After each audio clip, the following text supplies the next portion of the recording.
Kitty Telugu కథలకు స్వాగతం. అందరికీ నమస్కారం అండి. కథలోకి వెళ్ళే ముందు మీరు నా ఛానల్ని కొత్తగా చూస్తున్నట్లయితే సబ్స్క్రైబ్ చేసుకొని సపోర్ట్ చేయగలరని ఆశిస్తున్నానండి. సబ్స్క్రైబ్ చేసుకోరు ప్లీజ్. ఇక కథలోకి వెళ్దామండి. అవంతిపురాన్ని అశోకవర్మ అనే రాజు పరిపాలిస్తుండేవాడు. చక్కని పరిపాలకుడిగా అతనికి పేరుండేది. అతనికి ఒక కొడుకు ఉండేవాడు. పేరు రవివర్మ. అతనికి 7 సంవత్సరాల వయసున్నప్పుడు ఓసారి రవివర్మ స్నేహితులతో కలిసి ఆడుకుంటుండగా ఒక పెద్ద సుడిగాలి వచ్చింది. అందరూ కళ్ళు మూసుకుని తెరిచేటప్పటికీ అక్కడ రవివర్మ లేడు. రాజు రాణి అతని కోసం వెదకని ప్రదేశం అంటూ లేదు. అయినా ఏమీ ఫలితం లేకపోయింది. పిల్లవాడు ఏమైనాడో ఏమో ఇక దొరకనే లేదు. రాజుగారు ఆ బెంగతో రాజసభకి వెళ్ళటం మానుకున్నారు. ఆ తరువాత రాణి ఒక పాపకు జన్మనిచ్చింది. కొడుకును కోల్పోయిన దుఃఖంలో ఉన్న రాజు రాణీలకు ఆ పాప దేవుడిచ్చిన వరమే అనిపించింది.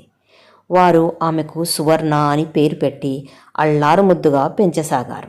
అశోకవర్మ ఆమెకు అన్ని రకాల యుద్ధ విద్యలు, శాస్త్రాలు నేర్పించాడు. తల్లి నుండి ఆమెకు సౌకుమార్యము, కళలు అబ్బాయి. 18 సంవత్సరాలు నిండేసరికి సువర్ణ అందచందాలతో పాటు మంచి గుణాలు, ధైర్య సాహసాలు కలిగిన యువతిగా తయారయింది. అయినా సందర్భం వచ్చినప్పుడల్లా రాజు రాణి సుడిగాలి ఎత్తుకెళ్ళిపోయినా తమ కొడుకును గురించి బాధపడుతూ ఉండేవారు. సువర్ణ కూడా ఈ విషయమై చాలా ఆలోచించేది.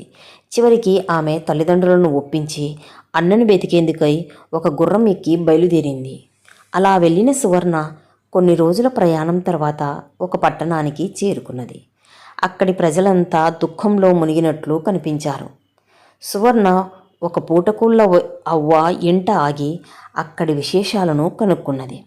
ఒక రాక్షసుడు ఏ రోజుకా రోజు అక్కడి పిల్లలను ఎత్తుకుపోతున్నాడు. నగరమంతా హాహాకారాలు అలుముకున్నాయి. ఎవరూ ఏమీ చేయలేకపోతున్నారు. అయితే నేను వెళ్ళి వాడి పని పడతా అన్నది సువర్ణ. నీకెందుకమ్మా, అదీ కాక ఆడపిల్లవు, నీ వల్ల ఏమీ అవుతుంది? మా మహారాజే ఏమీ చేయలేక ఊరుకున్నాడు కదా అంది అవ్వ. కానీ సువర్ణ తన పట్టు విడవలేదు. గుర్రం ఎక్కి నేరుగా రాక్షసుడు ఉంటున్న అడవికే పోయింది. కానీ ఎంత వెతికినా రాకాసి జాడ లేదు. అలసిన సువర్ణ ఒక చెట్టు కిందకు వెళ్ళి విశ్రాంతి తీసుకుంటూ ఉండగా ఒక పాము, ముంగిస తీవ్రంగా పోట్లాడుకుంటూ కనిపించాయి ఆమెకు. మంచితనం కొద్దీ ఆమె ఆ రెండింటి పోరును ఆపాలని చూసింది. కానీ ముంగిస చాలా పొగరుబోతని త్వరలోనే తెలుసుకుంది సువర్ణ. దాన్ని చంపి పామును కాపాడింది. పాము సువర్ణకు తన కృతజ్ఞతను తెలిపి ఏదైనా సహాయం కావాలేమో అడిగింది. రాక్షసుడి సమాచారం కావాలన్నది సువర్ణ. ఆ రాక్షసుడు ఉండేది ఇక్కడ కాదు. వాడు ఉండే చోటు చాలా భయంకరంగా ఉంటుంది. దానికి రక్షణగా చుట్టూతా సముద్రం ఉంటుంది. ఆ సముద్రానికి కాపలాగా దాని చుట్టూతా కొరివి దయ్యాలు ఉంటాయి. నువ్వు రాక్షసుడి దగ్గరికి వెళ్ళాలంటే ముందుగా ఆ కనపడే గుహలోని దయ్యాలను దాటుకుని పోవాలి. అందుకుగాను నేను ఈ పాదరక్షలు ఇస్తాను. వీటిని ధరిస్తే నువ్వు ఇక దయ్యాలకు కనిపించవు. ఆ దయ్యాలను దాటిన తర్వాత నువ్వు గుహకు అవతల ఉన్న సముద్రాన్ని దాటాల్సి ఉంటుంది. కానీ ఆ సముద్రంలో చాలా భయంకరమైన పాములు ఉంటాయి. వాటిని దాటటం సాధారణ మానవులకు సాధ్యం కాదు. అందుకే నేను నీకు ఈ మణిని ఇస్తాను. దీనిని ధరిస్తే పాములు నిన్నేమీ చెయ్యవు అని పాదరక్షల్ని, మణిని సువర్ణకిచ్చింది పాము. సువర్ణ వాటిని తీసుకుని పాముకు కృతజ్ఞతలు చెప్పి అక్కడి నుంచి గుహ వైపుకు బయలుదేరింది. గుహను చేరుకుని ముందుగా పాము తనకిచ్చిన పాదరక్షల్ని ధరించింది సువర్ణ. ఇక ఆమె దెయ్యాలకు కనిపించలేదు. ఆ పైన ఆమె గుహను దాటి ధైర్యంగా సముద్రంలోకి దూకింది. సముద్రంలోని పాములు ఆమెను చూసి కూడా ఏమీ అనలేదు. ఆమె మెడలోని మణి ప్రభావం చేతనే. అలా రాకుమారి సువర్ణ సముద్రం దాటి ఒక ద్వీపాన్ని చేరుకుంది. మూసిన తలుపులున్న ఒక చోట తప్ప అక్కడ జన సంచారం అనేది లేదు. సువర్ణ ధైర్యంగా ఆ కోట తలుపులు తట్టింది. చాలాసేపటికి ఒక పండు ముసలి అవ్వ కోట తలుపులు తీసింది.